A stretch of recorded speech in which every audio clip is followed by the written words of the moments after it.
Hello. Station 11 എന്ന നോവലിൻ്റെ കഥയുടെ രണ്ടാം ഭാഗത്തിലേക്ക് എല്ലാവർക്കും സ്വാഗതം. ഇതിൻ്റെ പാർട്ട് 1 ഇന്നലെ റിലീസ് ചെയ്തിരുന്നു. ഇംഗ്ലീഷ് എക്സ്പ്ലനേഷൻ കഴിഞ്ഞയാഴ്ച റിലീസ് ചെയ്തതാണ്. എല്ലാ റിലേറ്റഡ് വീഡിയോസും പ്ലേലിസ്റ്റുകളാക്കിയിട്ടുണ്ട്. അതിൻ്റെയൊക്കെ ലിങ്ക്സും ഡിസ്ക്രിപ്ഷനിൽ കൊടുത്തിട്ടുണ്ട്. ഇനി നമുക്ക് കഥയിലേക്ക് നീങ്ങാം. ഈ നോവലിൻ്റെ വർത്തമാനകാലം നടക്കുന്നത് ഇയർ 20-ലാണ്. ട്രാവലിംഗ് സിംഫണി എപ്പോഴും നേരത്തെ ഫിക്സ് ചെയ്ത റൂട്ടിൽ കൂടെ മാത്രമേ പോകാറുള്ളൂ. കഥ തുടങ്ങുമ്പോൾ അവരുടെ നെക്സ്റ്റ് ഡെസ്റ്റിനേഷനായി വെച്ചിരുന്നത് സെൻറ്റ് ഡെബോറ എന്ന സെറ്റിൽമെൻ്റ് ആയിരുന്നു. കഴിഞ്ഞ തവണ അവിടെ കൂടി പോയപ്പോൾ സിംഫണിയിലുണ്ടായിരുന്ന ചാർലിയെയും ജെറമിയെയും ചാർലി ഗർഭിണിയായിരുന്നതിനാൽ അവിടെ ആക്കിയിട്ടായിരുന്നു പോയത് ഫോർ എ സേഫ് ഡെലിവറി.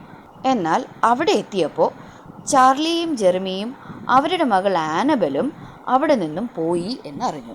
അവർക്കവിടെ ഏതാണ്ടൊരു അപകടം മണത്തുവെങ്കിലും അതുകൂടാതെ ഒരു അൺവെൽക്കം ഫീലിംഗ് ഉണ്ടായിരുന്നെങ്കിലും അവിടെ എത്തി തമ്പടിച്ച സ്ഥിതിക്ക് അന്ന് വൈകുന്നേരം ഷേക്സ്പിയറിൻ്റെ a midsummer night's dream എന്ന നാടകം അവർ കളിച്ചു. ആ സെറ്റിൽമെൻറ്റിൻ്റെ പ്രോഫറ്റ് എന്നറിയപ്പെടുന്ന പുതിയ ലീഡർ അവരെ നാടകത്തിൻ്റെ അവസാനം അപ്രോച്ച് ചെയ്യുകയും ട്രൂപ്പിലെ ഒരു നടിയെ പ്രോഫറ്റിൻ്റെ ഭാര്യമാരിൽ ഒരാളാകുവാൻ അവിടെ നിർത്തിയിട്ട് പോകണമെന്നും പറഞ്ഞു. ആ രാത്രി തന്നെ കഴിയുന്നതും ആരും കാണാതെ പിന്നിലത്തെ വഴിയിലൂടെ സിംഫണി എത്രയും വേഗം അവിടം വിട്ടോടി എന്ന് തന്നെ പറയാം. കുറെ ചെന്നതിന് ശേഷം ഒന്ന് റെസ്റ്റ് ചെയ്യാനും ഇനി എന്ത് എന്ന് തീരുമാനിക്കാനും കാരവാൻസ് നിർത്തിയ സമയത്ത് സെറ്റിൽമെൻറ്റിലെ ഒരു കൊച്ചു പെൺകുട്ടി വണ്ടികളിലൊന്നിൽ കയറി ഒളിച്ചിരുന്നു എന്ന് കണ്ടെത്തി.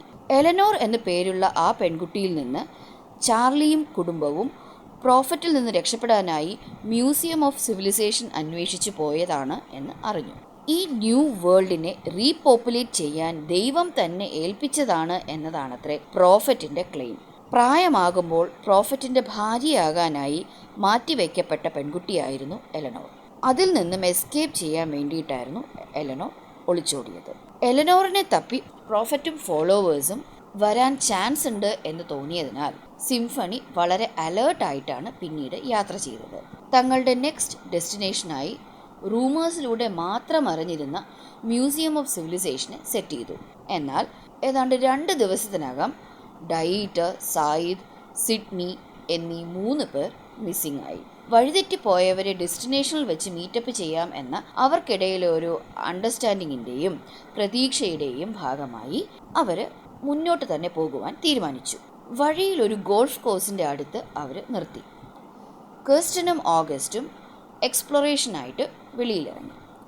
ആ സമയം സിഡ്നി തിരിച്ചു വരികയും പ്രോഫറ്റിൽ നിന്നും എസ്കേപ്പ് ചെയ്ത കാര്യവും ഡയീറ്ററിൻ്റെ മരണം, പിന്നെ പ്രോഫറ്റിൽ നിന്നും രക്ഷപ്പെടണമെങ്കിൽ റൂട്ട് മാറിപ്പോകണം എന്നുമുള്ള കാര്യം പറഞ്ഞു.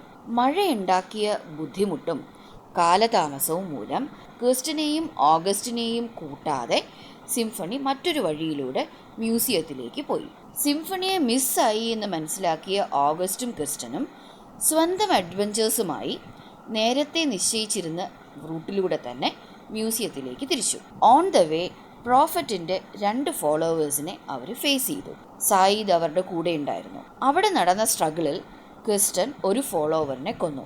സായിദിനെ രക്ഷപ്പെടുത്തി. ഒരു കുട്ടി മാത്രമായിരുന്ന 2ാമത്തെ ഫോളോവർ ഓടി രക്ഷപ്പെട്ടു. പ്രോഫറ്റ് എത്ര ഡേഞ്ചറസ് ആണെന്ന് അറിഞ്ഞതെല്ലാം സായിദ് അവരോട് പറഞ്ഞു. അതുപോലെ prophet can very easily find dum എന്ന കാര്യവും സായിദ് പറഞ്ഞു. പ്രോഫറ്റ് അടുത്തെത്തി എന്ന് മനസ്സിലാക്കിയ 3 പേരും ഒളിച്ചുവെങ്കിലും പിന്നീട് ഒരു ഫേസ് ഓഫ് ഉണ്ടാവുകയും ആ സ്ട്രഗിളിൽ ആ കുട്ടി ഫോളോവർ പ്രോഫറ്റിനെ കൊന്ന ശേഷം ആത്മഹത്യ ചെയ്തു.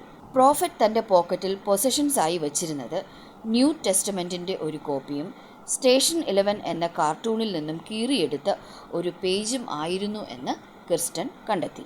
ശേഷം എയർപോർട്ടിൽ വെച്ച് ചാർലി ആൻഡ് ഫാമിലി, സിംഫണി എല്ലാവരുമായുള്ള ഹാപ്പി റീയൂണിയൻസ് സംഭവിച്ചു. ഇവരുടെ കഥയിൽ നിന്നും ആ പ്രോഫറ്റ് ടൈലർ ആണ് എന്ന് ക്ലാർക്ക് മനസ്സിലാക്കി. അപ്പോക്കലിപ്സ് എന്ന റിയാലിറ്റി ടൈലറിനെയും എലിസബത്തിനെയും ഡേഞ്ചറസ്ലി ഡിസോറിയൻറ്റഡ് ആക്കിയിരുന്നു. ഡിസ്റ്റർബിംഗ്ലി റിലീജിയസ് ആയിരുന്ന ഒരു ഗ്രൂപ്പ് എയർപോർട്ട് വഴി പോയപ്പോൾ ഇവർ 2 പേരും അവരോടൊപ്പം എയർപോർട്ട് വിട്ടിരുന്നു. ക്ലാർക്ക് കിർസ്റ്റന് എയർപോർട്ടിലെ ടെലിസ്കോപ്പ് വഴി ദൂരെ ഒരു സെറ്റിൽമെന്റ് കാണിച്ചു കൊടുത്തു.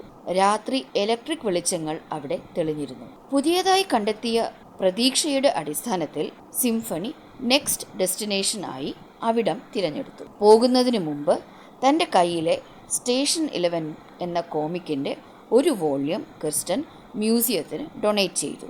ആ കോമിക്കിലെ ഒരു സീൻ മിറാൻഡയുടെ ജീവിതത്തിൽ തൻ്റെ കൂടി പ്രസൻസ് ഉള്ള ഒരു മൊമെൻ്റ് ആണ് എന്ന് ക്ലാർക്ക് റിയലൈസ് ചെയ്യുന്നിടത്താണ് നോവൽ എൻഡ് ചെയ്യുന്നത്. Past never dies. അത് വർത്തമാനകാലത്തിലൂടെ ഭാവിയിലേക്ക് എത്തിച്ചേരുക തന്നെ ചെയ്യും. ലോകം അവസാനിച്ചു എന്ന് പറയുമ്പോൾ പോലും ലോകം മുന്നോട്ട് നീങ്ങിയേ തീരൂ. ഭൂതകാലത്തെ പൂർണ്ണമായും ഇല്ലാതാക്കി ആ നീക്കം സാധ്യവുമല്ല. On that note I am ending my summary of this novel. ഈ വീഡിയോ ഇഷ്ടപ്പെട്ടു എന്ന് കരുതുന്നു. സജഷൻസ് ഉണ്ടെങ്കിൽ ചാറ്റിൽ ഷെയർ ചെയ്യുക. വീഡിയോ ഇഷ്ടപ്പെട്ടു എങ്കിൽ സബ്സ്ക്രൈബ് ചെയ്യാൻ മറക്കരുത്. Thank you.